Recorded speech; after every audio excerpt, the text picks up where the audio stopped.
Hello and welcome to this Tristana webinar with our honored guest today, Peter Clarke.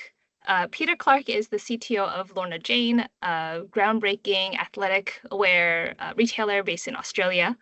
My name is Rebecca. I'm the CEO of Tristana. Tristana is an AI-powered product data solution for enterprises, especially retailers and marketplaces who are looking to clean up and transform their product data.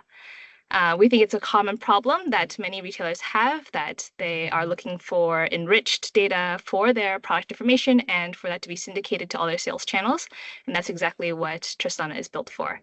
So today's conversation, though, is going to be focused especially on Peter's experiences in the e-commerce world with Lorna Jane and his previous experiences as well. And we're going to be looking at discussing the state of retail and e-commerce, how Lorna Jane has been playing a role there, how technology has been impacting their business, and also maybe some upcoming trends and advice for anybody else who might be listening to this webinar looking forward. So without further ado, I'm going to talk a bit less and hand it over to Peter. So Peter, welcome to the webinar, and could you please introduce yourself a bit and maybe also a bit about Lorna Jane? Yeah, sure. Thanks, Rebecca. I'm Peter Clarke. I'm the Chief Technology Officer here at Lorna Jane. Been here just a touch over 3 years, actually, as of this week, and been in this role for nearly 2.5 years. Lorna Jane is, you could say, the original activewear. Our founder, Lorna Jane Clarkson, coined the term activewear, but 35 years ago, she was working in the fitness instruction industry, and she saw a need. She wasn't happy with the kind of clothing that was available to women who wanted to be more active. So she decided to do it herself. She took some clothing that she had, and I think some swimwear even, and she jumped on the sewing machine and made what she wanted. She saw some interest from the people she was working with, and they asked her about the product. And so before long, she and her partner, her husband now Bill, they decided they would quit their day job and have a go at this full time. Originally selling out of the back of their car, like it's that kind of a startup story. Eventually, they had a retail location. Bill was selling the women's clothing. Lorna was out the back on the sewing machine. Like it's that kind of grassroots success story. They're still in the business pretty much every day, but yeah, we've grown, really grown, seen some great internationalization. And we are very much a modern retailer, omni-channel for those who like that term. We do a little bit of everything everywhere as much as we can. Awesome. A super inspiring story of a brand that really came from, the founder's idea and then came into fruition as internationally successful. So, I mean, the Australia, I think, is a really interesting market when it comes to retail, especially because there's been so much focus on, I think, quality from the consumers. And also the way that people have shopped has also changed, right? It's been, especially since the pandemic, a lot more online shopping has happened. So I guess the first question I have is just how did Lorna Jane come into e-commerce and how did that story evolve? Yeah, the business has been in e-commerce since actually the early 2000s, really forward thinking. At the end of the day, Bill and Lorna are ambitious people, like classic entrepreneurs, right? And they saw a need, saw something that could be solved and did, and that was born out of their passion. But that's really who they are. And as a business, that's the leadership they've provided. They really encourage people who are ambitious.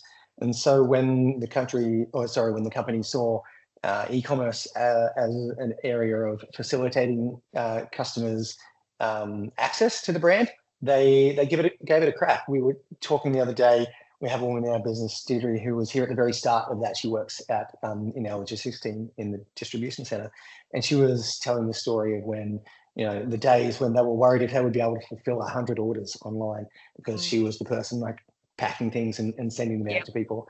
And now thousands of orders a day is part of the course for us. So really early on, the business saw an opportunity and tested the waters, measured that success, and kept growing from there. So coming into the pandemic, we're actually already in a really good place. Had a good platform that the business was using. In fact, had just pivoted off a previous build on Hybris into Salesforce Commerce Cloud, like basically at the start of the pandemic. And so we're really set up for scale as a business. And that was a solution that really set the business up for success.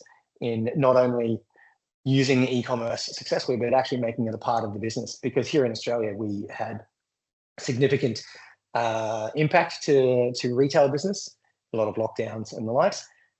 So any business that was already prepared for digital success was going to really profit.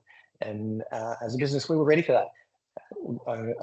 It was before my time, but those who were insightful enough to really back that, to take it seriously, and to be that ambitious, and the business saw so much success and growth through that period.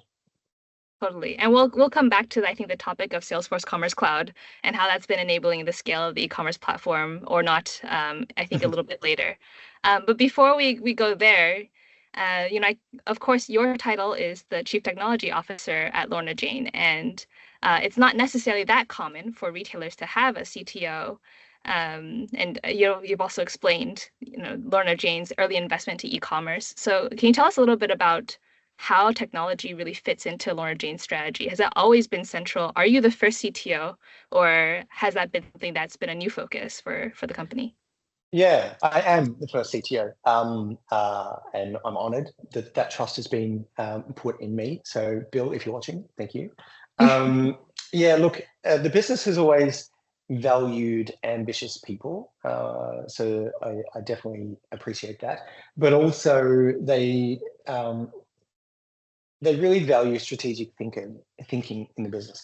And so when we were sitting down and discussing the technology future for the business and the opportunity that affords, right, being ready for scale in a business and facilitating that comes from good strategic preparation. And we know that as a retailer, you've got to plan where you want stores to open up and plan how that looks ready for, say, scalable success. Well, we had the same conversation about technology. The business was doing okay in that space, right? Already had Salesforce Commerce Cloud and therefore digitally could scale, over Cyber Weekend or here we have Click Frenzy, things like that. But having like a true strategy around omnichannel, we already had distributed order management, but how that could be synthesized across the business was something we wanted to talk about. And so it was really a conversation about scale and being prepared for the future, and also setting the business up for facilitation from a technology perspective. Too many businesses, especially retailers, have technology leaders, if you will, who maybe not gatekeepers, but close to it, right? They say a lot of no, this is why we can't do that. No, this is why we can't do that. My approach to technology, having come from a trading background and a digital marketing e-commerce background, is more about facilitation. How can we do more? And so when good ideas come, how can we make that happen?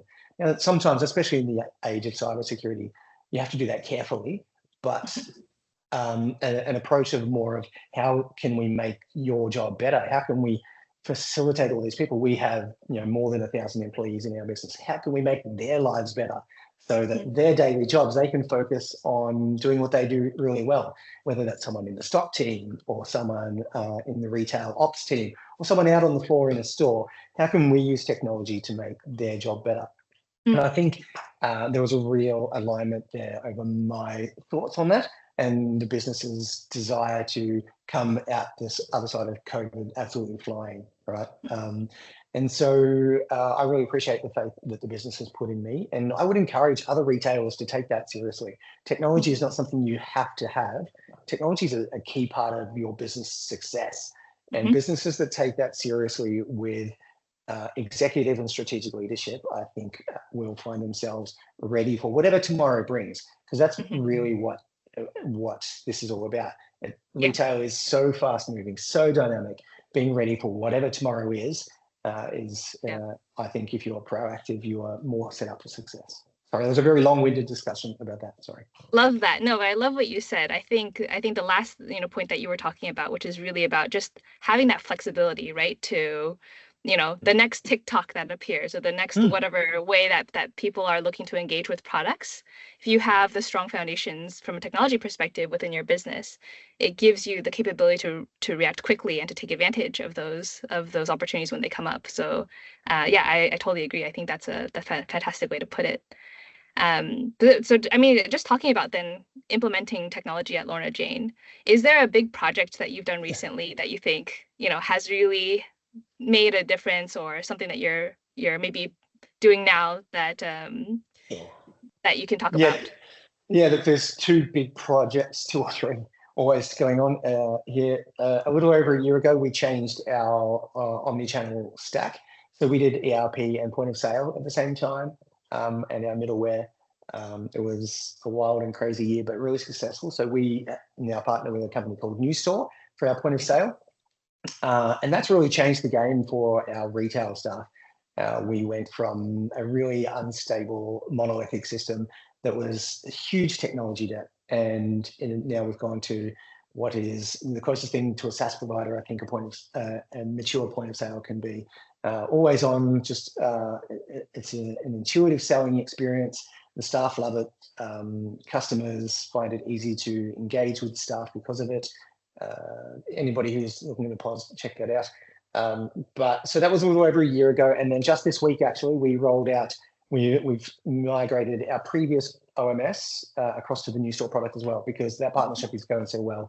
We saw a lot of benefit in moving it across to them. So that was a big cutover this week. And then the very next thing we have, which is already underway, is migrating our e-commerce stack, actually. So as you touched on, currently Salesforce Commerce Cloud, and we're in the middle of building to a Shopify e-commerce store. The storefront won't be on Shopify; it'll be a React.js front that we have with another partner. Yep. But yeah, moving from one big S to another big S.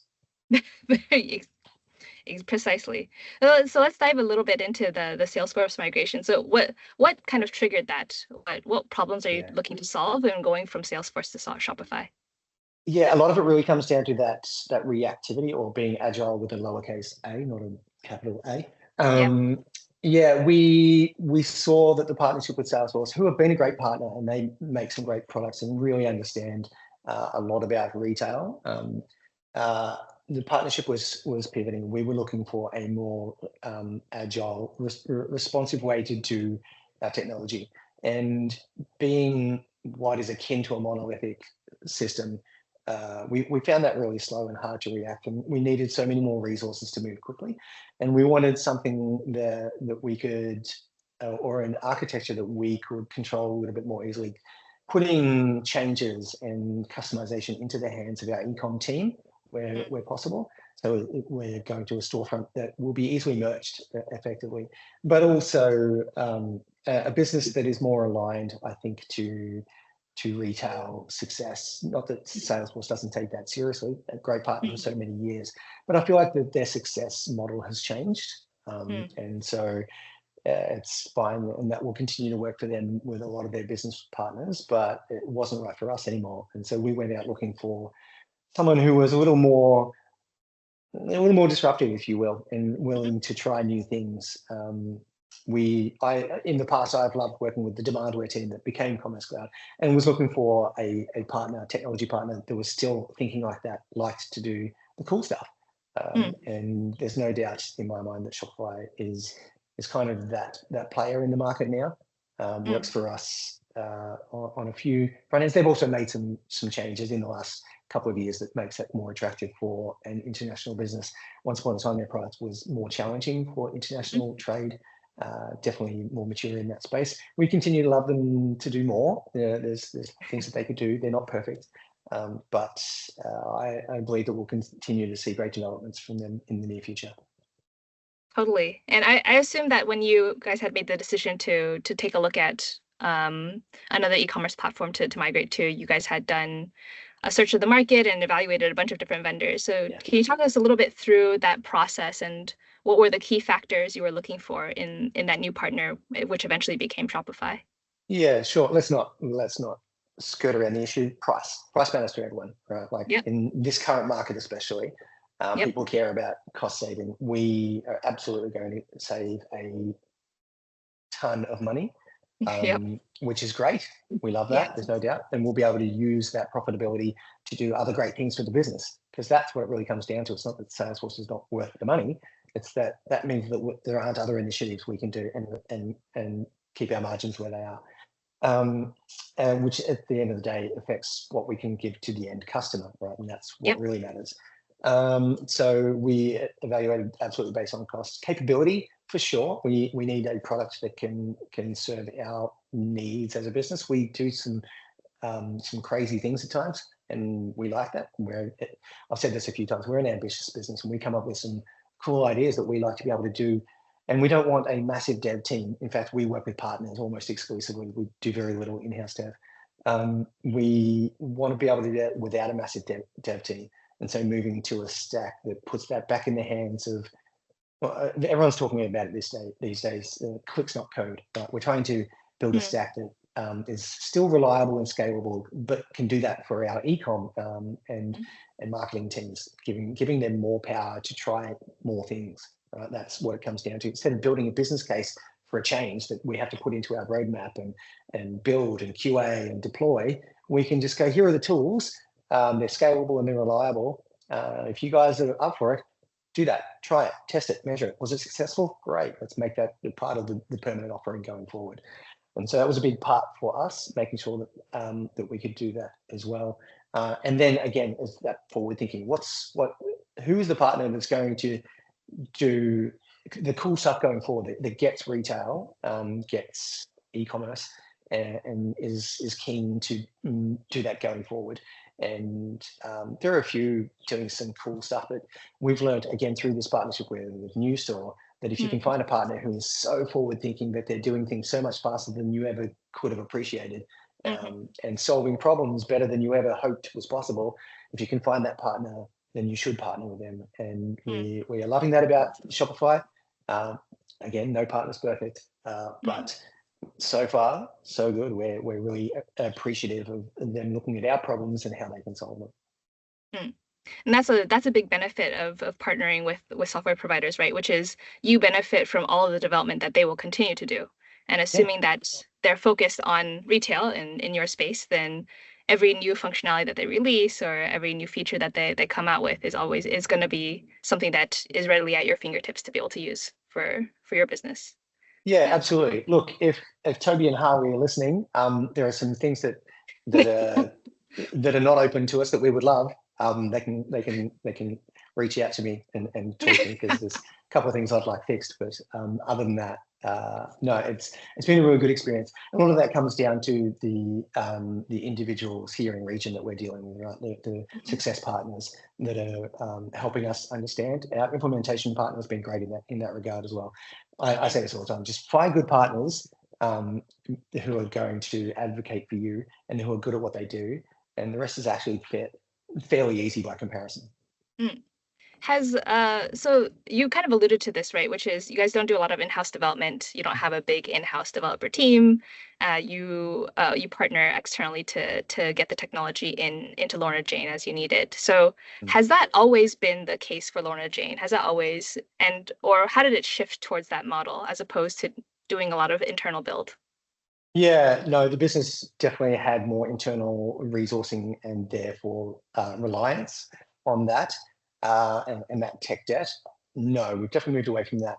That was one of my big goals for the business coming in originally, was that, hey, we can change this. We can bring more stability, because owning that internally, but still trying to go lean on resourcing was challenging from a reliability and stability perspective and a scalability perspective. But also, I think there was a real alignment in early conversations with the business around being flexible, not knowing what's coming. Business once upon a time had a 5 to 10 year plan. We now have a 5 to 10 week plan, it feels like, at times. And so my early conversations with the business were, hey, I want to come in and help you be set up for like genuine flexibility, the genuine ability to respond to things as needed. And sometimes that is selecting best of breed and being able to change vendors if you need to, but most importantly, being able to flex up and down as you need by picking great technology partners, but also implementation partners who can scale up and down as you need. Again, facilitating success of the business, letting the business do what it does really, really well. We're not a technology business, and therefore shouldn't focus on, well, I prefer not to focus on us coming up with great technology products. There are retailers who do that really, really well, but it's not our goal is to be a technology business. Rather, Mm. we're a technology part of the business that's trying to facilitate success for the business. I know that sounds very jargony and roundabout, but it's really how we focus. The majority of our decisions are about how do we make our colleagues' lives better so Hmm. that they can help make the customers' lives better. Mm. So if I understand it correctly, essentially by not having an in-house developer team, you've actually increased the flexibility of Absolutely. essentially the technology that can be brought into Lorna Yeah. Jane, because that gives you the capability to turn on or turn off, or like think about replacing tech fairly easily, or bringing Mhm. in new partners with unique capabilities for the particular thing that is ahead of you for the roadmap. Oh, absolutely. The prevalence of API now is changing that game for everybody. I think Mm. there's still some more standardization to come, I think, across the industry, but it's much easier than ever before if you build your foundations accordingly. One caveat to make for that is that the people you do have in-house, they need to be superstars, right? Yeah, You've got to get great people, and then you've got to give them the space to be great. yeah. I've got a great team, and I love working with them, and I love that they love what they do, and therefore take it seriously and really excel. But your internal hires will be far more important than they ever were before. Mm. Yeah, because they also have to have that range, right? They have to have that Yep. capability to adapt to the different projects as well. Mm. Totally. And to work with the business, they can't just be sitting in the Yes. corner doing code. Now they have to be business partners as well. Yes, definitely. So you Mm. mentioned something, in the last, just there about, fundamentals of the business and foundations of the business. So you once told me that product information management or a product information tool was one of your top two or three most important technologies at Lorna Jane. So I just wanted to hear a little bit specifically on product information. Why is that so important for you or for your business, from a technical Yeah. perspective, but also from a business perspective? Yeah, I mean, our touch points with our customers really matter, and being able to serve the right information to customers in the right way at the right time is really, really important. For us, that starts way back with our omni-channel product project a couple of years ago, where we were like, we want to be able to inform the customer or be able to offer to the customer last units everywhere all the time. Right? And so that's Mhm. about inventory data, being able to get Yeah. to every channel, every touch point all the time in real time so that customers know what they can get and where they can get it. But now we're really looking at, well, how do we inform them better Mm. about what we have to offer, both from a brand perspective, here's about us and why Lorna started the company and why we care about advocating for women, but also Mhm. about the product itself, right? Because that's how they touch the brand. That's how they engage with us physically. And so making sure that we can serve the right information to the right customer at the right time in the right place is really, Yeah. really important to us. So being able to build on that customer data. This is still very much a work in progress for us. You know that, Rebecca, but Yes. I don't shy away from the fact that we're not perfect there yet. We're doing much more in that space than we ever have before. And there's no doubt that generative AI is helping with that, right? Um, People who take that seriously, and thankfully partners, like yourself, who are taking that seriously and leading the thought into that space, can help make that accessible. Because everyone was so excited about Gen AI, and Yeah. we got in there, we were like, oh, but how do we apply this? And Yeah. thankfully, there have been people thinking forward and like, here's how you can apply it. Here are use cases. And so for us, it's really about how do we leverage that to do better than even a big team of people could possibly do in times that in record time that we couldn't have done before. And then how do we get that information syndicated to the right channels? That's super, super challenging. What was once just referred to as PIM is so much more now. And so as a part of this project to Shopify, we're doing exactly that. We're rediscovering what's possible. Things that we once took for granted are no longer um, even that important anymore. They're table stakes. Like you've got to have these things. But now we're Mhm. thinking about how can we hyper personalize these things. The Yeah. kind of language that unique customers need, and pushing that out to the right channels in the right in a timely manner. That's everything, right? It's your brand. It's about how customers feel that brand. It might even be the same customer, but in a different place, experiencing that differently. Yeah. It's early days for us, but we're really excited to be able to flex into this in the coming days. Yeah. I think it's a really interesting space to watch because I think product information has really exploded in importance because Mm. of essentially all these ways that people are buying digitally, right? Because it used to be that I could walk into a Lorna Jane store and I touch the materials and I understand what it is and I try it on. And that's how I can make my informed purchasing decision on what the product is.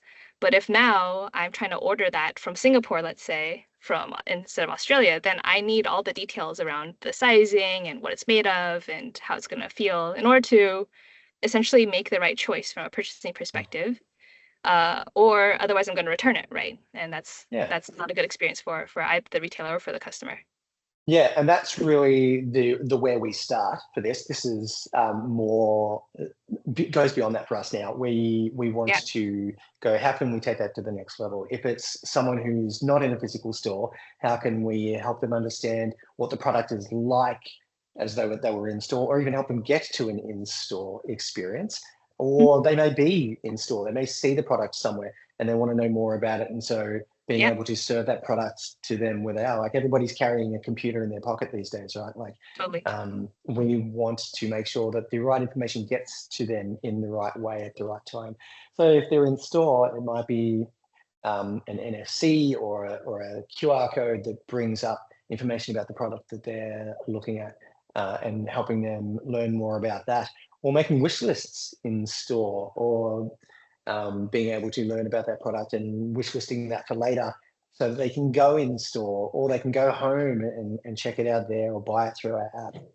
We're really keen to investigate how we can bring RFID into the life of the product with the Yeah. customer as well, and add more information, even like unique information about that particular item and the person who how they can learn about the life of their garment as well. Yeah. We're exploring these things. Some of these things may not be viable for us, but they're all made available because of the way product information and product enrichment is accelerating now. It used to just be, here's your product description, here's your product image, how do we get that to your website?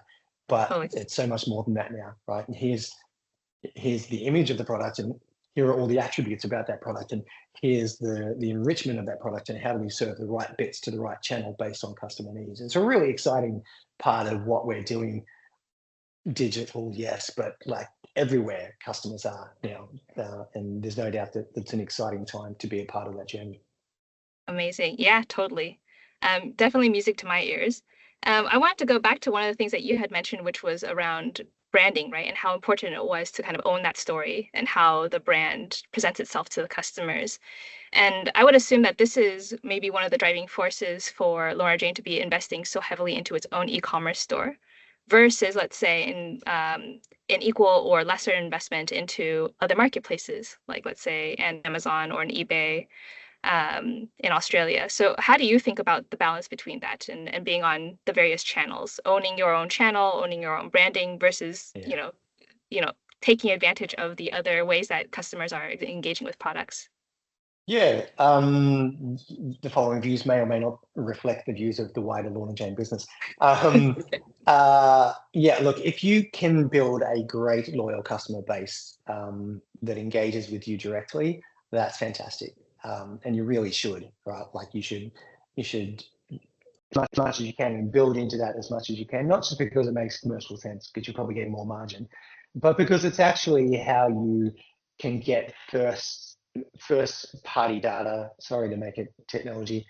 It's how you can get to know your people the best, right? It's they're Mhm. engaging with you directly, not indirectly. And Mhm. so that should, to me, through all your channels, whether that's the physical store or through activations or through the digital channels as well. The more you can focus on making that authentic and meaningful in terms of engagement with the customer, the better, right? Because you make that about not family, but something like that, right? Like there's that real Mhm. personal experience for the customer. Yeah. But other party sellers, whether that's marketplaces, we have a great relationship with the Iconic here in Australia, Mhm. and with Rebel as well, which is a retail partner here. But Um, that can be a real like another great way to serve your existing or similar customers where they are, because we know that Lorna Jane is not the only store that they walk into when they go to the mall, or the Mm-hmm. only website they go to when they're online. We know they're going to go into other places as well. And if being in those other locations, being available on those other channels, can help our consumers, like maybe they wanted to buy another brand. They wanted to buy a pair of Nike shoes, but they didn't quite have enough to get the free shipping. Oh, but I can buy a Lorna Jane tee and throw that in, and all of a sudden get free shipping. And that's great. We're building into that relationship with the customer, and that's what a lot of it is about, right? It's about knowing where our customers are and people who are like them, of course, and engaging with them for the sake of brand awareness, for sure, but also just because we want to be where they are as well, and a part of their lives and be remembered for that. And to us, that's really, really important. Yeah, sales are great, absolutely, but really being where our people are, and that's why we try to engage actively as well, right? Like with where they are outside of a commercial sense. We have just signed a 2-year deal with Parkrun because we want to be where our people are and encouraging active living, right? And Mm-hmm. that's what we aim to do. And so whether that's where we sell our product or where we engage with the public, that we want that to build into the relationship and the healthy choices that they continue to make. Mm-hmm. So it sounds like, we're kind of recognizing that people are going to have essentially a multifaceted experiences in shopping, right? It's not going to be just at one store at one way, and it's going to be kind of a breadth of things, and people are Mm, going to engage with products in all these new different ways as well, and not all of them are going to be channels that necessarily a retailer can control themselves. mm, And the better thing to do, instead of necessarily being angry about it, is just to kind of like, you know, join them, right? And offer that variety to your customers. Better to do mm. that than to stay out of it, is kind of what I'm hearing from you. Yeah, absolutely. Awesome. So then I think maybe we can talk a little bit about what you see coming down the line, necessarily for maybe even Australian customers or even from a technology perspective. So what are you excited about when you look at, what's going to happen in retail technology, let's say in the next 3 to 5 years? Yeah, look, we're already very active in this space, but being able to sell to your customers everywhere all the time, like people need to take that seriously. That's not future retail. That's now retail. It's just retail, right? Like we believe in that wholeheartedly and invest in that in so many ways. And so people need to do whatever it takes to be in that space. I think, and take that more seriously. There's no doubt that everyone's talking about AI and how that's going to change the world, predictive AI and generative AI. I think understanding what's right for your business, your retail market is going to be the key there. Jumping in feet first is not always going to be valuable and maybe a distraction. But yeah, there's a lot of excitement to come from that space.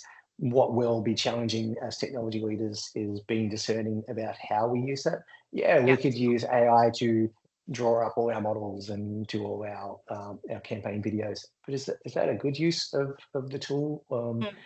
Helping helping our peers be discerning about that so that we can continue to build trust with our customers as an industry, not just Lorna Jane and our Yeah. customers, but as an industry, helping Yeah. us all think about the trust that we continue to build by our technology choices, I think is really, really important. Mhm. I'm always excited to see people trying new things. I think that's what I really love about the current technology landscape, especially in retail, is as we all think about composable architecture and being API first, it means we can try new stuff all the time Yeah. without huge investment and without fear of failure, right? And I love that that's where the industry is, and want to see more of that as we go forward, so more people can try more things.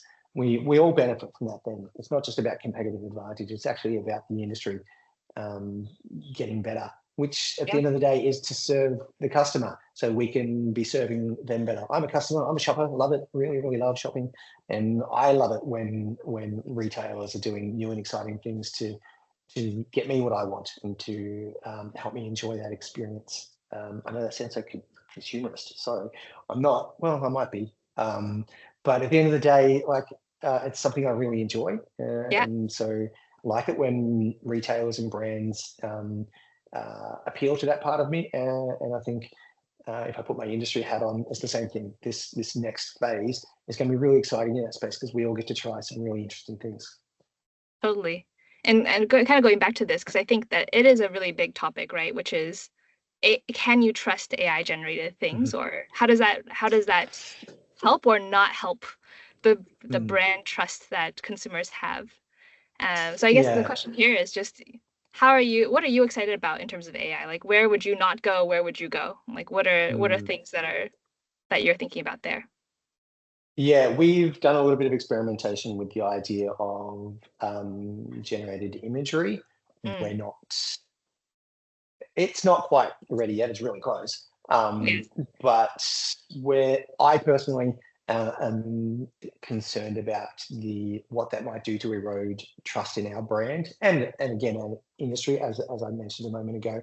I think that's a real thing we need to be careful about. Just because we can doesn't mean we should, right? yeah, And as those of us who are in a position of influence, I think there's an onus on us to think about the implications of our decisions now and what we do and do not um, rush into the industry. And so I think what builds trust, I think, is going to be honesty with people, and then letting the public at large decide. Right. So if we're going to use generative AI, where it is truly like not real, if you will.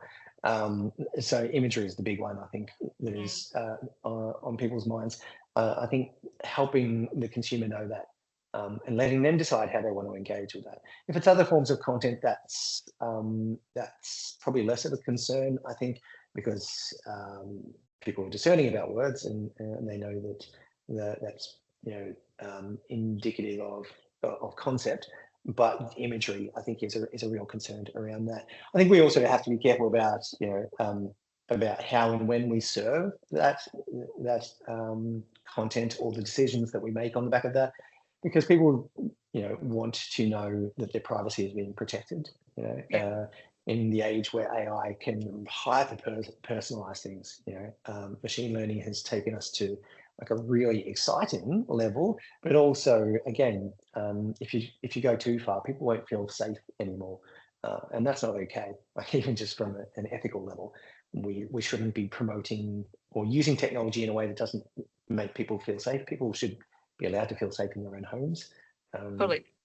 and so making sure that the choices we make about technology, especially around AI, because it can be so powerful, Yeah, we should be making sure that people feel safe to engage with us, but also just in their lives in general.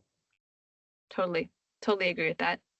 Maybe just to wrap up, last question is, do you have any advice for other Australian retailers or folks who are working in e-commerce or technology leaders that you'd like to impart? If retailers hear anything from me, it's get technology leadership in your business. Like really, you touched on that about that question of why do people have more CTOs. It doesn't have to be that title, although I assure you, giving them that title makes them better at their job. Uh, but really, take that seriously. Get someone whose job it is to take that seriously, and give them the space to think strategically and the Mm, resources to enable that. But for people who are already in this space, don't be afraid of a bit of ambition. Be okay with failing occasionally, mm, trying new things. I know everybody's all about the ROI, but sometimes ask for permission to do things that are not immediately about that. That might mm, be, or rather, not commercial ROI. Maybe it's about making someone's job just a little bit better. Right? mm. That's an acceptable ROI as well, and give it a crack. And if it doesn't work, that's okay. Learn from that, and either fix it so that it's better, or make the call and go, well, that didn't work. Let's try something else. I think being okay with being ambitious is healthy. Awesome. Well, I think that's it for today's webinar. Thank you so much, Peter, for your time, for your candid sharing, and for your viewpoints. I think I learned a lot from that and I'm sure others will as well. So thank you so much. Thank you so much for having me.